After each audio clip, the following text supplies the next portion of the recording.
In this video we're going to look at writing the general solution for a trig equation. So I've got an equation here, cos x equals negative a half, and we know it's a general solution problem because of this. We want a solution for x, for all x values, x being an element of all real numbers. So firstly we need to work out where in the unit circle we're talking about. So let's draw ourselves a unit circle. So x is an angle with a negative cos value. So x is going to be in the second quadrant and also in the third quadrant, and we're talking about having a cos value of negative a half. We now need our first quadrant reference angle, which would have a cos value of positive a half. So if we try and work out, let's try that again. It's a bit better, not great, but better.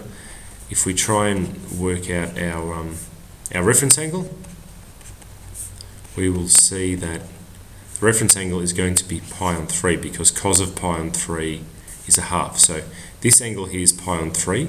That means x here is going to be pi minus pi on 3, or 2 pi on 3. And this here is going to be pi plus pi on 3, which is 4 pi on 3. So what we have now is that x equals 2 pi on 3. That's the first positive solution for x. And the next positive solution is 4 pi on 3. Now we could keep writing positive solutions if we kept going round the unit circle. So we start here at 0 and we go round to 2 pi on 3, 4 pi on 3. We keep going round and we hit. So these are the two we're trying to hit. So the next one would be 2 pi on 3 plus 2 pi, and then we'd have 4 pi on 3 plus 2 pi. And we could keep going. The next one would be 2 pi on 3 plus 4 pi, going around twice, and 4 pi and 3 plus 4 pi. But we want a simple way of combining all these possible solutions. So we would say that, well, x would equal 2 pi and 3 plus 2 pi n lots of 2 pi. So n can be any integer, so positive or negative. So we would say n is an element of z.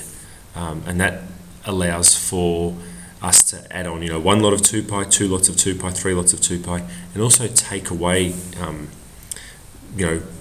multiples of 2 pi. So that allows us to generate our negative solutions. And the other branch is 4 pi on 3 plus 2 pi n, and again, n being an element of z. So we establish our two solutions, and for this one, for cos, we basically just add repeated lots of 2 pi, and we can summarize it using this notation here. So here would be our final answer.